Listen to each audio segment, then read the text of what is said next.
G'day, guys, and welcome to another episode of the Scouting Australia podcast, powered by Australian Property Scout Buyers Agency. I'm your host, Sammy Gordon. I'm joined, as always, by my good mate, Jimmy Ibrahim. How are you, big fella? Good to have you Mate, back.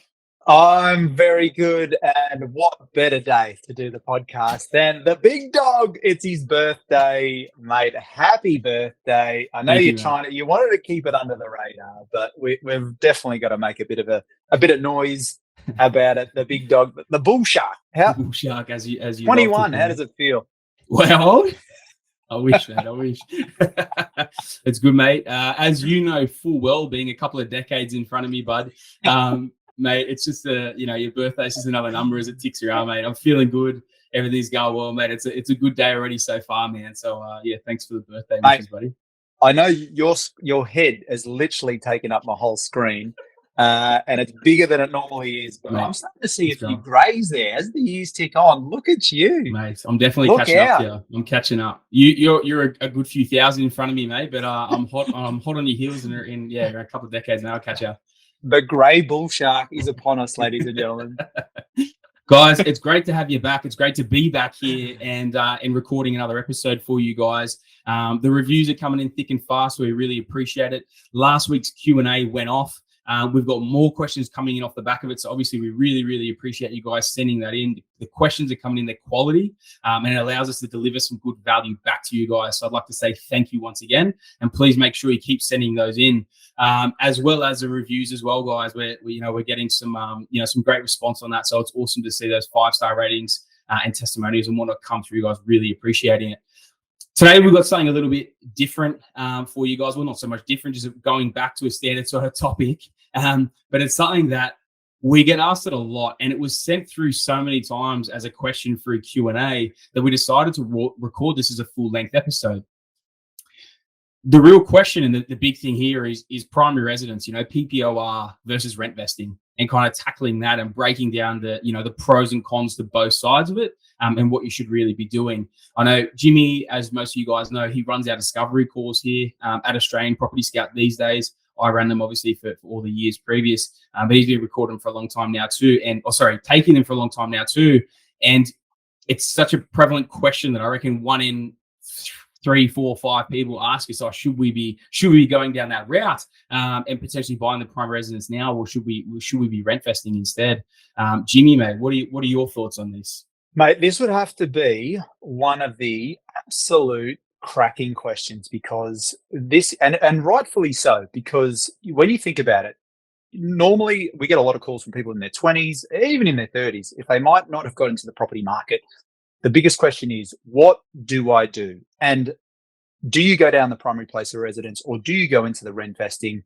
And let's face it, a lot of the government schemes with the first home buyers grant, they are going to try and sway you to want to get into the market. So I think the first thing I wanted to bring up with you is just to understand the difference in the strategies, right? Because when we're looking at buying your own primary place of residence, and a lot of and I'm going to say first time investors, they're trying to capitalize on the first home buyers grant from the government. Fair to say? Yeah.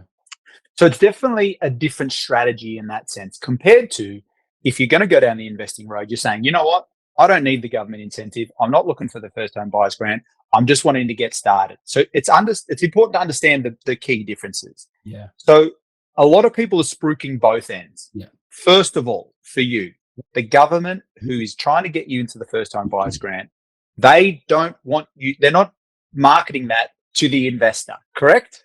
Correct. Jimmy, mate, I'm surprised at the quality of the first thing that you've brought to the table here, being obviously the government grants, because it's a big one that comes up. So, mate, well done on Mate, that it's one. your birthday. Thought I'd just hit you with a nice little. I know you like a bit of cheesecake, a bit of baklava.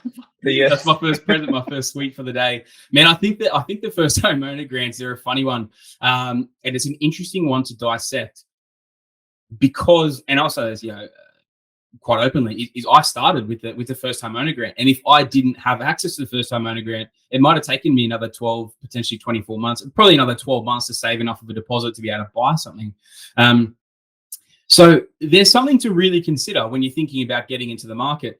The one thing to really look at, though, and a lot of things have changed around first home owner grants as well. I remember back in the day, especially when I bought mine, first time owner grants, majority of the time, were geared towards existing property. So, you weren't having to go out there and either buy buy a new apartment or buy land and build and go down that route, which, if anything, especially for a first timer, is quite fraught with danger of making a mistake in that regard.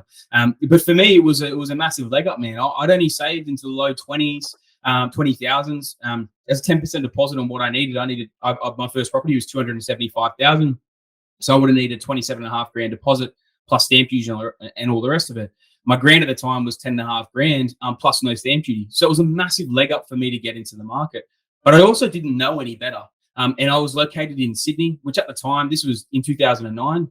So at the time in Sydney, like it wasn't a bad time to be getting into the market. It was still a few years out from when Sydney really took off in 2013, 2014.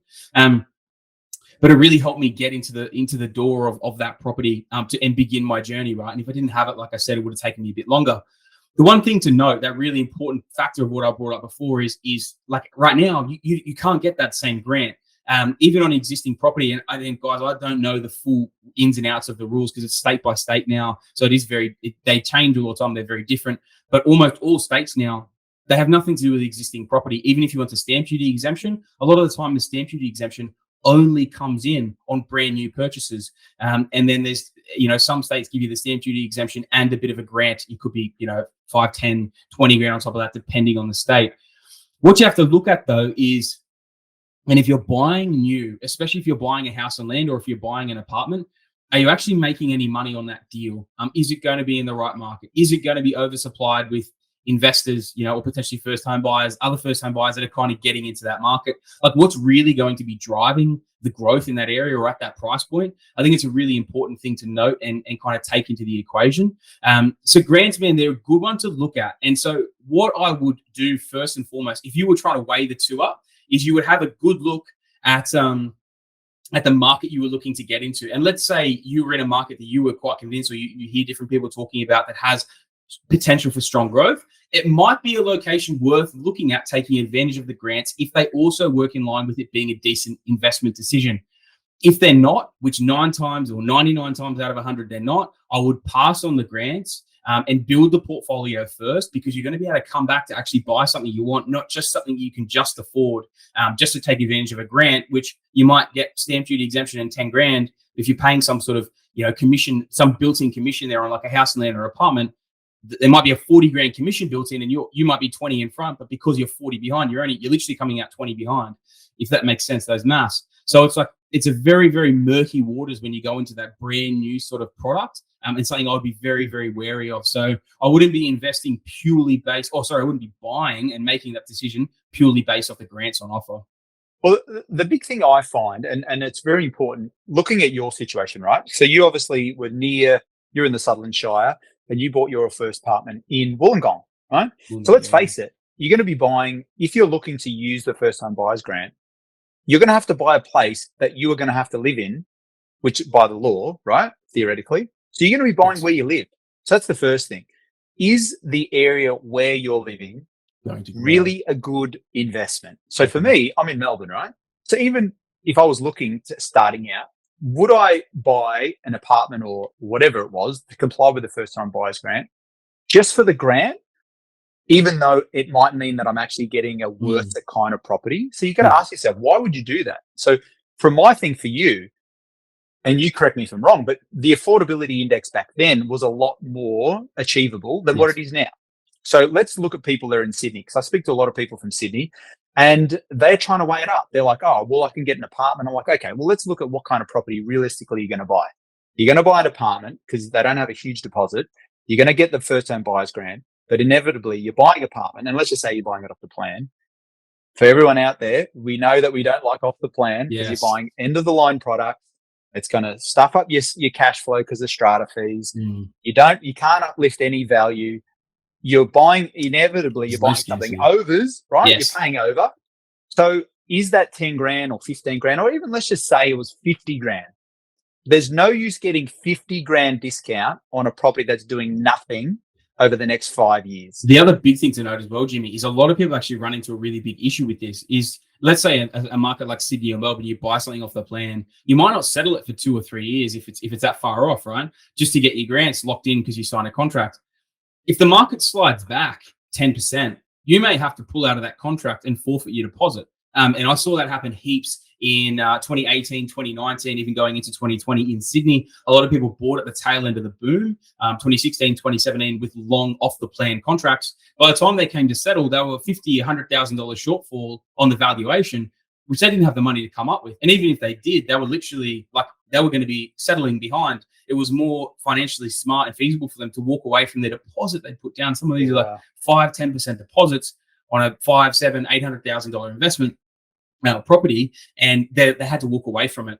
So it's yeah, man, it's scary that, you know, the mistakes that can be made in this regard. So, man, let's just hit the nail on the head with this one. Like, unless it's definitely going to be a smart investment decision, I'll be avoiding off the plan, even you know, as a first home buyer anyway. And yeah, man. What about a question for you then, right? Yeah. So the question some people would be saying is, I'm going to buy it as my primary place of residence, but then I want it to be an investment. Terrible. That's because you're basically trying to never cross the two.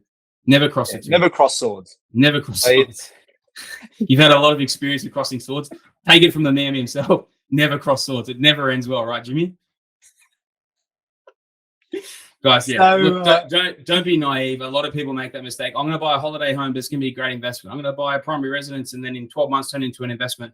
Like, unless it legitimately is in a fantastic location, which a lot of the time, and when I say location, I mean growth location, not just near the beach or in the city or something like that. Unless it stacks up as an investment, don't be naive in this regard, because it will come back to bite you in the ass like it does with 99% of people that make that decision. Be smart with this stuff. And focus on when you're investing, invest. When you're buying a primary residence or a holiday home, whatever it is, when you're going down those avenues, focus on those individual things. Do not cross swords, as Jimmy would have referred to it. And just to further clarify for people that are a little bit on the fence with that, and again, just going back to your primary place of residence, there's a lot of emotion in that because you're living in it. If you're using an investment, it's purely on the numbers. Okay. So 100%. When we're looking at the next part of this, yes. About what is the best wealth strategy then? Yeah. Right. So a lot of people are saying, well, how do I get ahead? So one path, which one is stronger? Because on one hand, you might be getting the capital gains exemption because it's your primary place of residence, but the other one is your ability to buy more deals. So can you run us through that? Which one would be the best to accumulate wealth?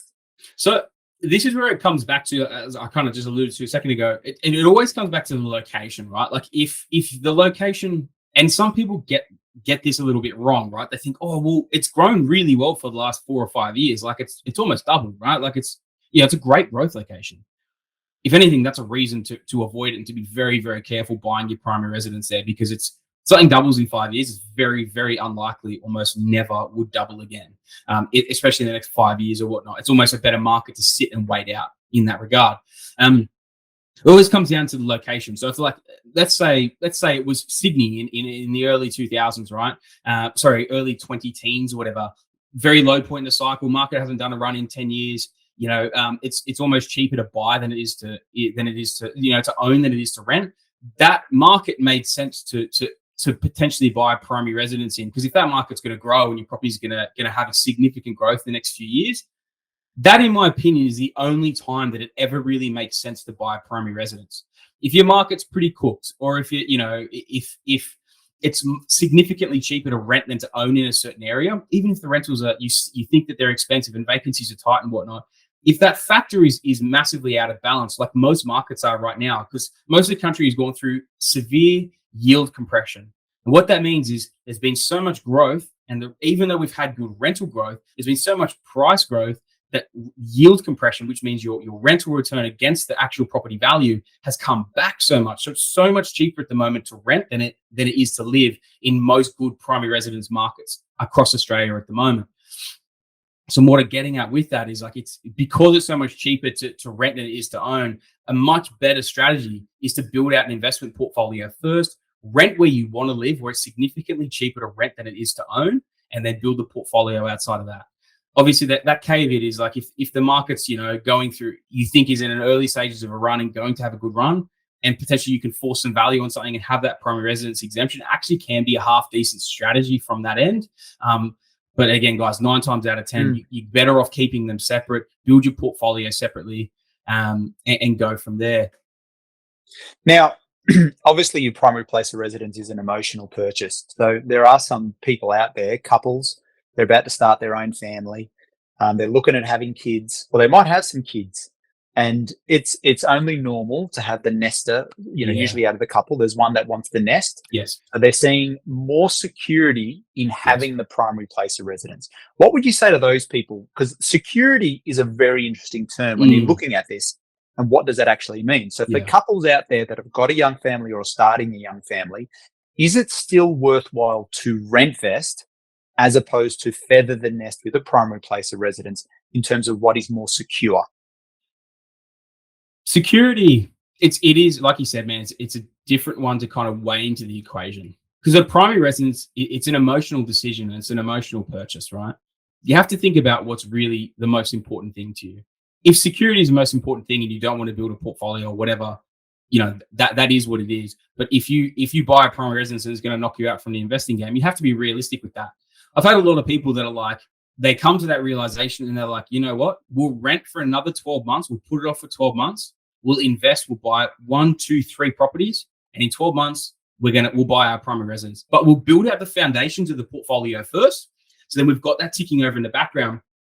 Buy a primary residence, get settled in, just get the feel for it after 12, 20, 40 months, whatever, and then we might go into it again. But they've laid the foundations early. So even if they tapped out for 5 years, because this is what sometimes can happen, right?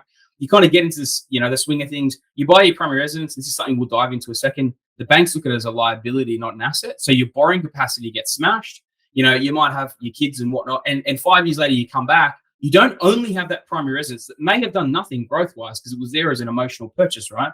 But if you've had 2, 3 other investments and you've done very well off and you bought them in the right locations, all the good stuff, and they've had a really great run, you come back in 5 years, they might have doubled.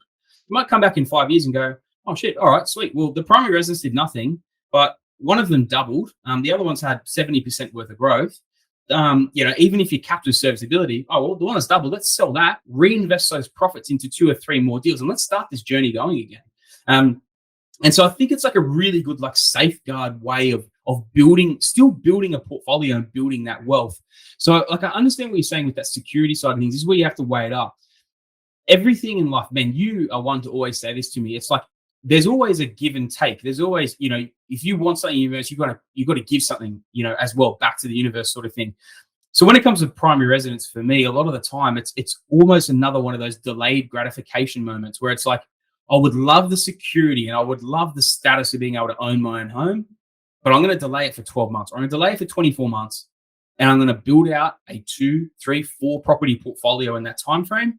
Then I'm going to take a breather and buy the primary residence, and we'll come back when we come back. But I'm going to have built this thing out, so it's ticking over and doing its thing in the background when I make that decision. And I think it's a big one, and a lot of people have done really well off it. I know a lot of our clients have made that decision, gone down that route, and really obviously thanked us for the advice and the strategy around that as well. It's interesting, and I'm glad you brought it up, because I find the whole concept of security a really interesting one. I know we've touched on this on other poddies, right? Because some people think security is having your own home, right?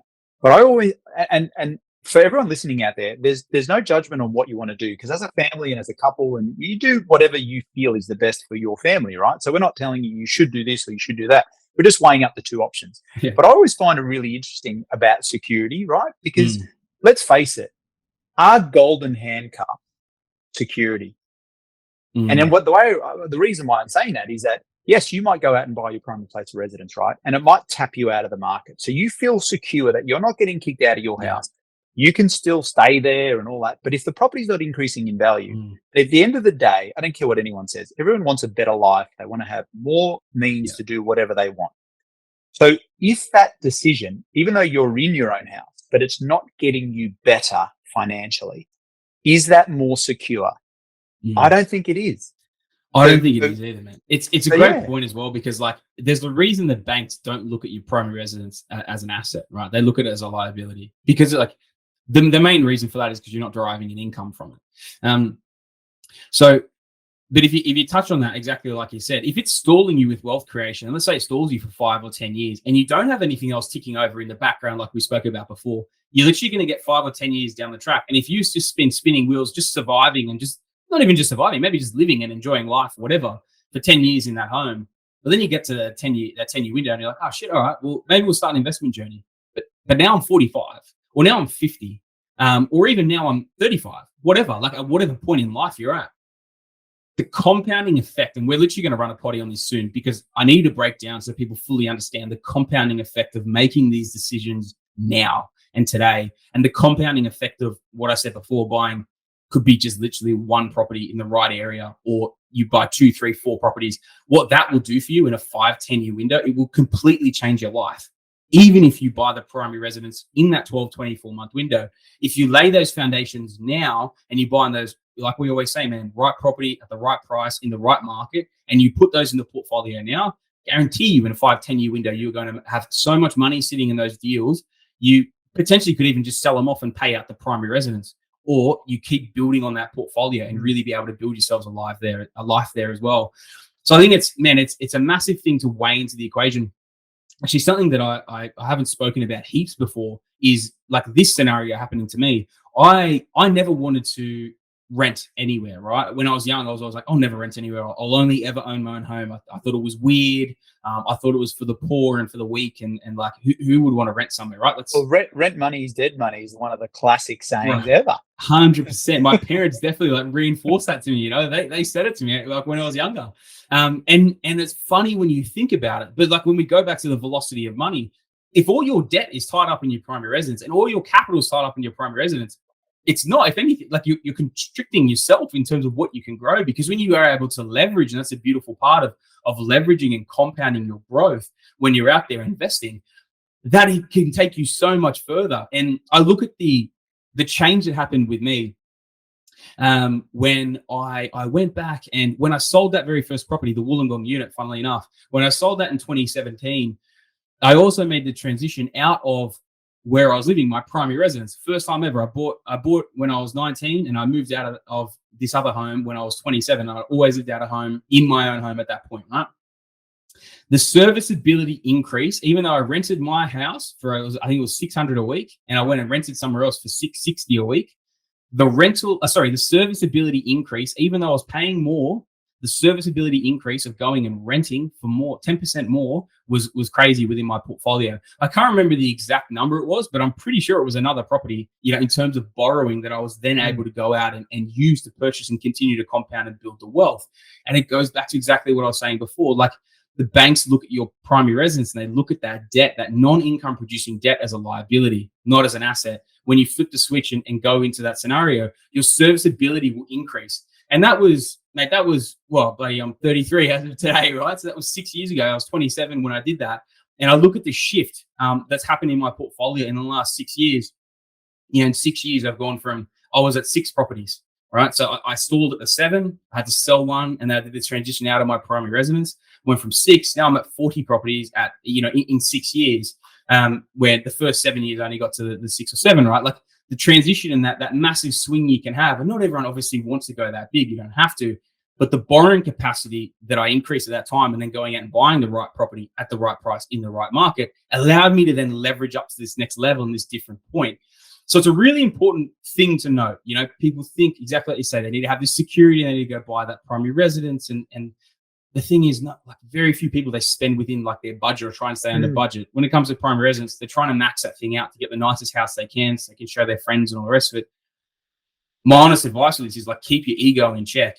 Rent something, you know, that's the equivalent of that, and go and invest that money. Put that money to work for you, because then you're going to be able to invest something, afford something even better, heaps better than that, you know, in 5 or 10 years down the track, or potentially sooner, once you've invested.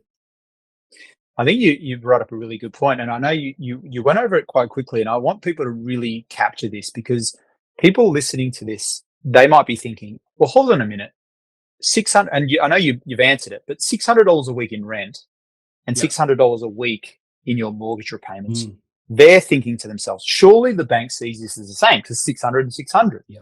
But there's a very big difference you mentioned. treating one as an asset and one as a liability. Can you just reiterate that again? Because I think that's really important, that they're not exactly the same just because the numbers are the same. Yeah, definitely. So if your mortgage and your rent were the same figure, like for one, in Australia, they would look at it with tax declarations and all that sort of thing. So you actually can kind of leverage it harder from that side too. But it's just the way that they look at it and the way that it's factored into the bank's algorithms and calculations. It always comes out significantly in front because they look at it as a liability that you can't get out of quickly. It's very hard to sell and get out of your house very quickly. At the fastest, most of the time, it's like it would be a 3-month turnaround. You know, something if shit hit the fan and you really struggled, it's most of the time like a 3-month turnaround. Get your house ready. It might take you 2 weeks. Put on the market, sell it, and it might take another 2-4 weeks, and then 6 weeks to settle it. That's if you're not selling at you might be selling at a massive discount even just to get out quick. But like banks understand that process isn't fast. If you run into big issues and again shit hits the fan and you're on a $600 a week rental, you can tap out of that thing in a week and go rent something for $400 a week or something if you really needed to. And that's why they look at the risk side and the limitations around that. And they know obviously it's not a very liquid asset, and hence why it's not bringing in any income. Hence why they're looking at it as a liability and not an asset. Okay. So I think we've answered the serviceability question then, really. The whole idea of rent vesting is your ability to service more, get into more deals. Yeah. So let's just play a scenario then. So we've got someone who buys their primary place of residence, and let's just say in 10 years, they buy it for 500 grand. Yep. In 10 years' time, they're saying to you, well, my house now is worth $1 million. Yep. Right?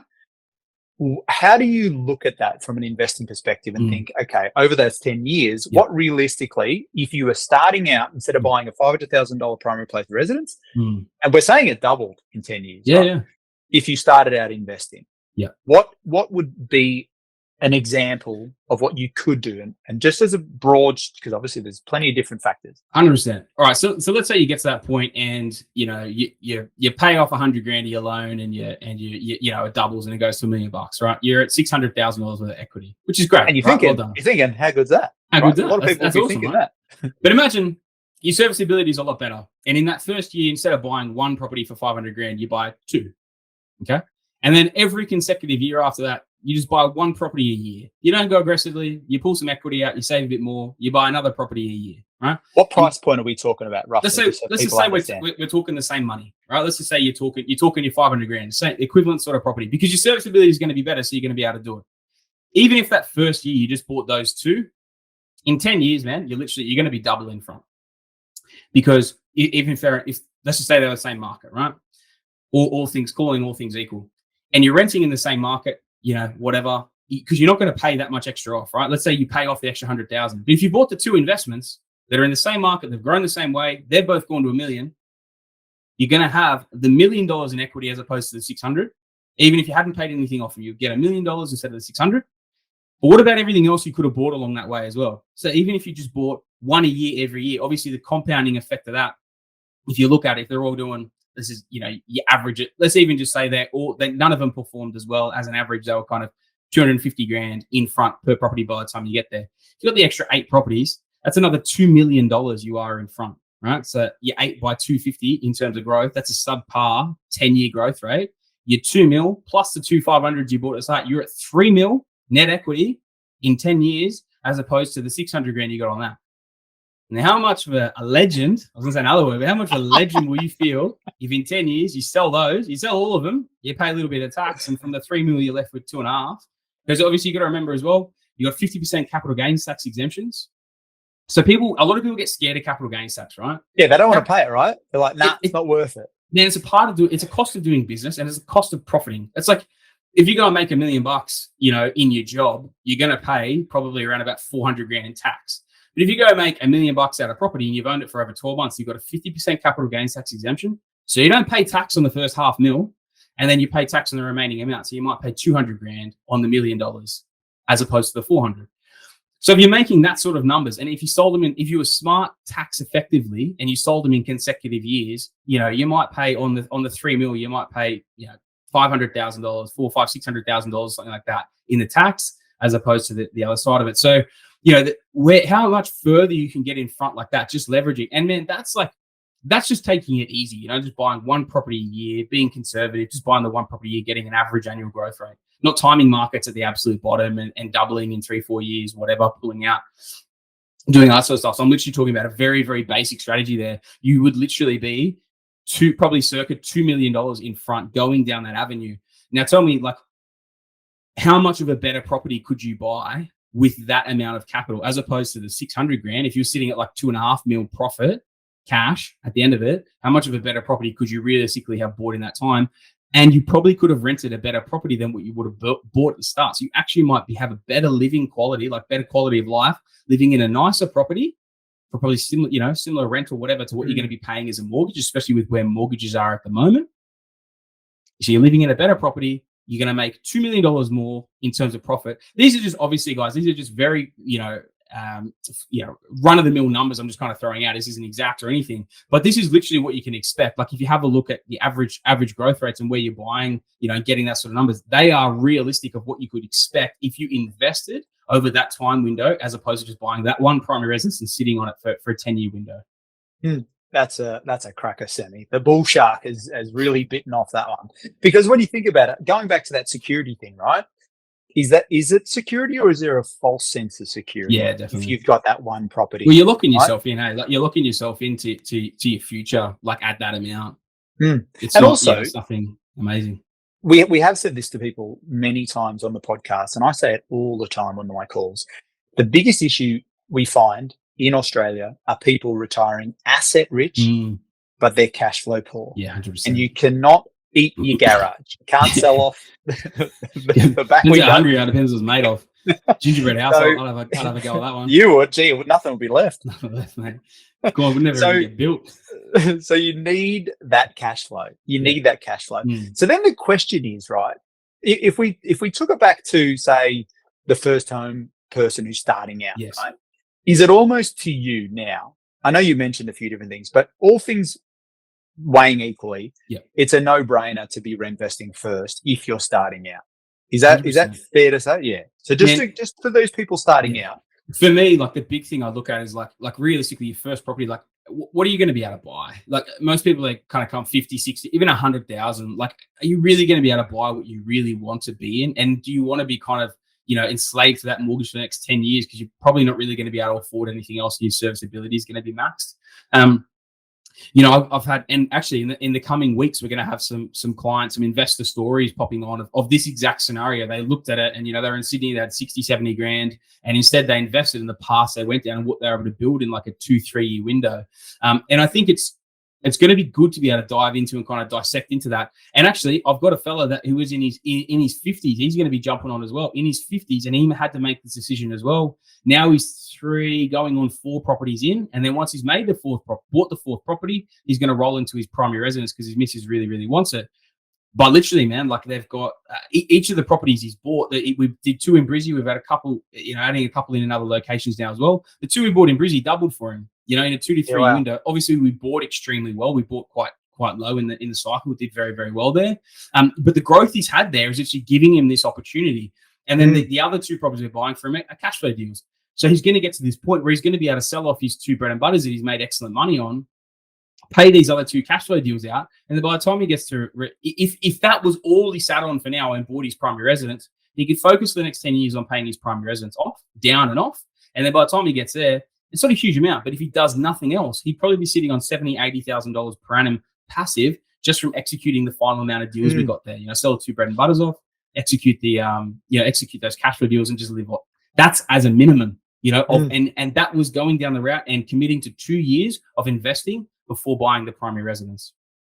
And you know what? It's funny you should say that because my primary place of residence, I bought after I had 5 investment properties before I bought my primary place of residence, looking at that time. And I remember, and if you remember, when I did buy it, it was an equity play. It was a really good equity play in the sense that I was getting it at a good price. It was in a growth market. It was in COVID. And obviously I've had a chunk of equity out of that. Yes. But it would have been a really bad decision. And I remember you telling me at the time, you sure about this market? Because if it's not going to do anything, you're going to be stuck and we're not going to be able to continue to borrow. Yeah. So I was very fortunate that I was able to. Yeah. But it was picking the market. So the answer, I suppose, the question I'm sort of getting at to people is, at which point should you then look at, if you're investing, which point do you look at to get your primary place of residence? Is it a personal thing? Is it a numbers thing? Is it having a decent amount of properties first? What is it? Everyone's story and everyone's like tipping point will be different because different people have different goals, right, and ambitions. And some people will be happy with like a $600,000, $700,000, $800,000 primary residence. And when you're playing in that game, the rent compared to buy price of those two, like compared to mortgage, they can be reasonably close, right? So like I would say minimum, like build out yourself a base portfolio that can tick over in the background and buy that. If you're starting from quite a low point but you want a house of $2, $3, $4 million, man, it's at the back end. Like you focus on your portfolio. Don't focus on the primary residence. It's not going to come for a while. Build the portfolio out first. Have some delayed gratification. Even if you go and live somewhere similar, where you want to live and invest in for that. I know there's a lot of markets. You go by the houses in the areas are 3 million, but the rent on it is 1,500. 1,500 a week. Sounds like a lot of money, but in terms of the cost ratio and the cost difference there, you're probably $50,000, $100,000 in front per annum renting it as opposed to owning it. And that allows you to then build out a significant portfolio, very strong portfolio. In 5-10 years, that $3 million property, and let's just use today's dollars for an example, that $3 million property, you might be walking in with $1.5 or $2 million worth of cash as a deposit to be able to buy it, and then just have $1 million worth of debt on a property worth that. Very manageable from that front to be able to own and control as well. Plus, you also have a cash flow portfolio built there as well. So there's so many different ways of looking at it. Really comes down to what are they starting with? What incomes are they on? What is that goal home that they're chasing? And I think this is another big one to weigh in and factor into it as well. Are you just going to buy something as a stepping stone? Because you've got to look at the trade costs of, I'm going to buy something now for 700, and then in 5 years I'll buy something for 1.5. But ultimately, I want something that's like 3 to 4 million. Just wait. Just wait till you can buy what you really want to buy. Invest, build the wealth there with the borrowing capacity you're going to have, and then buy that when the time's right and you can actually afford it. And those people are saying, "Oh, we'll get the capital gains tax exemption," but what they're thinking, that's how they would multiply and get into that next deal. But what you're saying, and for the listeners out there, is that you're actually going to get a better result by having more deals under your belt, whether you offload them or you recycle the equity. Yeah. The actual velocity of money, trademark Sammy Gordon, the velocity of money is going to allow you to get more deals. Yes. Right. So it's important for people not to think that that's the only way to get into that $3 million property. What you've got to remember as well is if you build the equity and that property grows and doubles and all the rest of it, and let's say it was 750 for really easy figures, it goes from 750 to 1.5. More than likely, your $2 million house is also going to go to 4, right? If you're in very similar markets, your growth rate's going to come through. That's a good one. Yes, you're kind of staying within touching distance, but realistically, you're actually no closer. If it's doubled as well, if it's a very similar market, you're no closer in terms of touching distance. If anything, you might be a little bit further away. It's this whole thing about the rich keep getting richer, because kind of like it kind of gets further and further away from the average person. Whereas if you're kind of building that wealth on the side and you're building it like that, and you exactly the same velocity of money, if you can actually scale that quicker and accelerate and beat those growth rates, even though yes, it's tax deductible debt, all the rest of it. Yeah, you can get so much further building the portfolio in that way than just focusing on that one home there. It's interesting. A thought came into my head, and like obviously we're talking about a $3 million house, right? Which is pretty, in terms of percentages of population around the country, we're talking bloody, I don't know, what is it, less than 1%, not even 1%, right? So even if you think on the flip side of that, and you thought, okay, well, if I was to live below my means and buy an average house for $800,000, which is, I'm happy with my primary place of residence, right? And you incorporated this kind of strategy, what you're talking about, about investing, theoretically, you'd be able to pay that off in the same time frame. Like, we're not trying to scale up to 3 mil, but think about what wealth is. It's about low debt, and obviously we want income. So you're actually you're going to be closer to actually achieving that financial freedom if you were living below your means. Whereas if you'd have a stretch goal, then obviously you're going to need to be a bit more aggressive in your accumulation. But it just doesn't matter where you're at. The same principle, it works. It does. Building out your portfolio. Yeah, of course. Whether you want to go 3 mil or you want to just consolidate. So my next question, sorry, you had something? No. I mean, what I was going to say is, like, most people, especially people listening to this, right? And I'm pretty happy to say, and I love the fact that we've got a great audience, and they're all very motivated people that are always trying to push harder, right? But a lot of the time, like, we're trying to achieve something that we can't achieve quickly. You know, we're all out there trying to build a portfolio. A lot of people look at mine and go, wow, man, you got this huge portfolio. So it's like, yeah, man, like it's 33 now. I started building it literally 13 and a half, 14 years ago that I started building this portfolio. So like it takes a long time to get to the point where you can get something very significant off the back of it. That's property. It's not a quick turnaround thing. Even though you can make good gains in small windows, it takes time to create serious wealth through property. And I think most people, you know, they're not satisfied with something in the burbs. You know, if something's, you know, not that expensive in the burbs, if they're trying to build something significant here, they're going for something that's like, you know, above average in terms of what they're trying to achieve and what they're chasing. For most people, you can't achieve that. This is the fastest way to achieve it. Actually building it like this, using your primary residence as a stepping stone. It's very hard to like save your way to your dream home or to your dream lifestyle, right? You can't really save your way, you know, pay off a bit of debt, do it this way. But if you're leveraging and you're building those blocks and you're getting up and you're leveling up and building a bigger and bigger portfolio and scaling it, that's what can get you into something above average.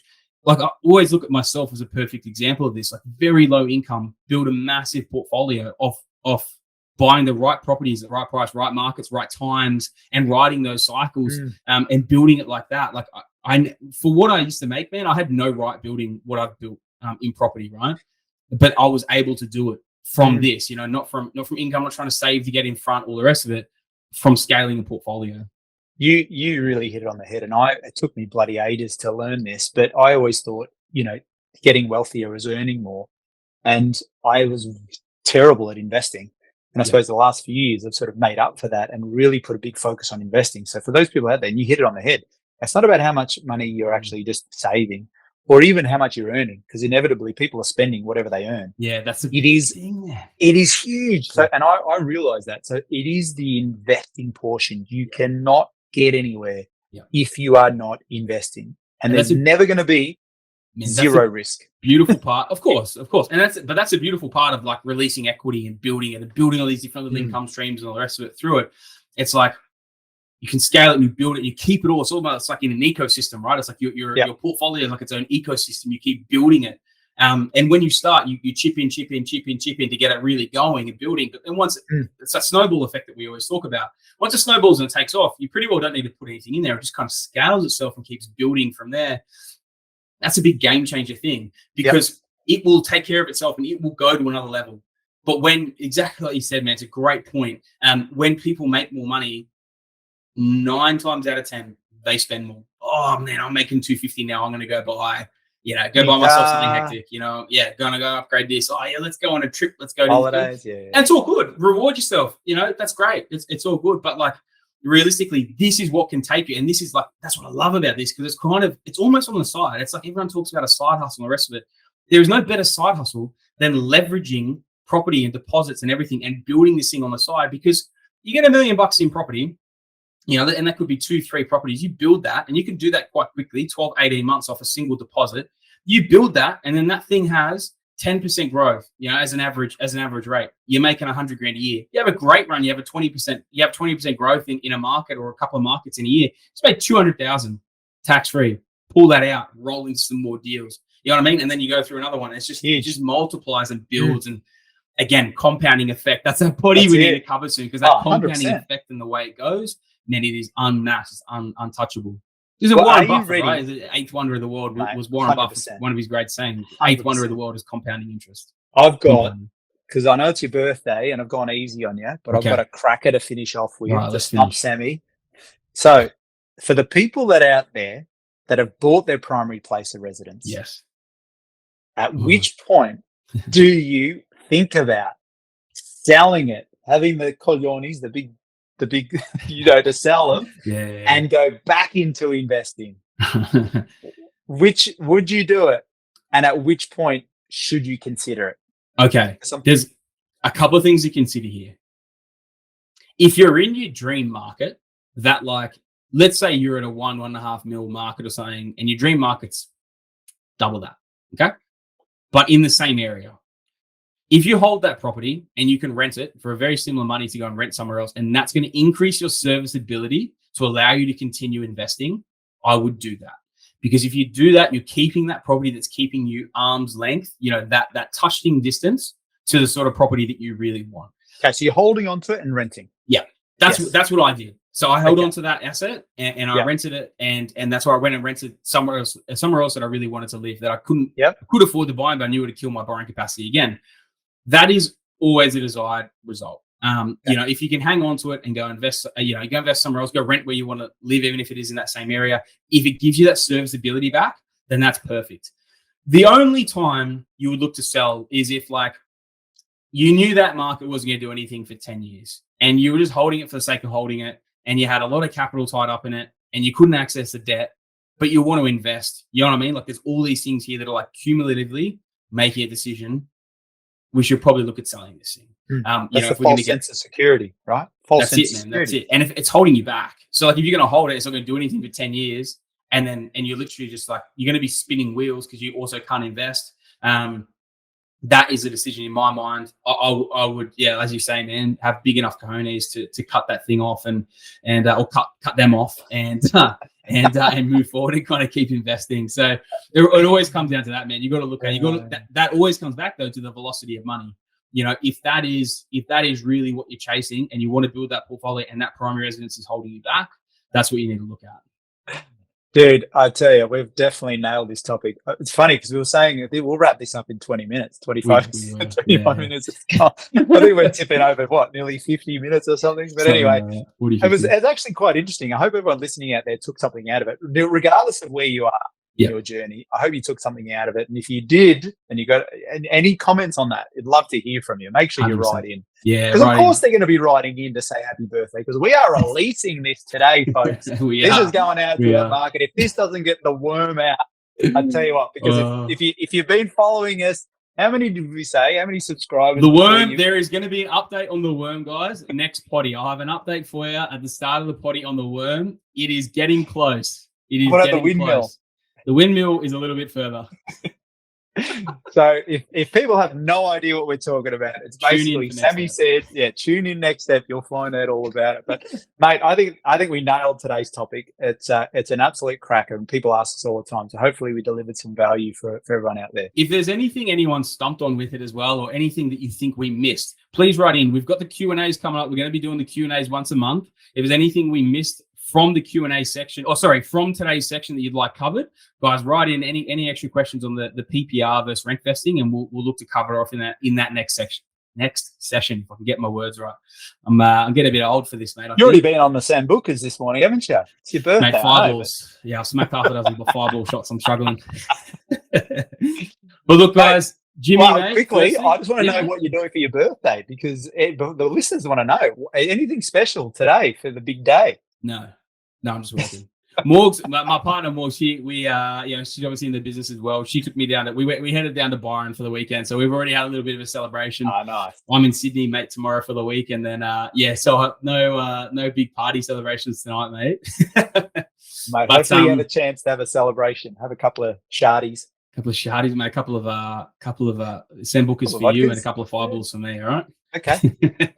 But guys, Jimmy, mate, as always, thank you for jumping on, buddy. It was a good topic, mate. I know you've been wanting to dissect this one for quite a while. And listeners, thank you very much. Always appreciate you tuning in. As always, guys, if you took some value out of this app, I would really appreciate it. And it really helps us grow the brand and grow the podcast and share the love and the insights. If you took value out of it, if you could please send it on to someone else you think would take value out of it. You may have a sibling or a parent or something, a son, a child that might be considering this and really tossing up that primary residence versus rentvesting strategy. Maybe you'd never heard about it before, and you want to throw it towards them as a bit of a learning piece as well. So anyone you think could take value out of this, guys, we would super appreciate you flicking it on and passing on the love in that regard. If you haven't left us a 5-star review yet and you're enjoying the show, please jump on to your favorite platform that you're listening to this on. Give us a review. We bloody love you for it. And guys, other than that, please send in more questions. We got more Q&As coming. Q&A last week went off. More and more people asking for more of it. They want more questions answered. So if you got more things you want to cover, guys, please send them in. We'd love to cover off everything you guys have got on your property related questions. The questions keep coming in about Jimmy's age. Guys, I need you to send in the answers. That's the one that I need the answers on. That is the question. Until someone guesses it, we don't get it. Jimmy, I'm going to call out today. We did have, is it 40? Big Brenton, that was his guess. Is it 40? 40, nah. Already in the noughties. Ooh, So, there we go. already in the Okay, not noughties. 40, Brenton. Thanks for the guest, mate. Until next time. But yeah, guys, thanks again for listening to another episode of the Scouting Australia podcast. We'll be back next week. Send in your reviews, send in your questions. Jimmy, thank you once again, mate. Until next time, guys. Signing off. Happy birthday, Sammy! Thanks, brother.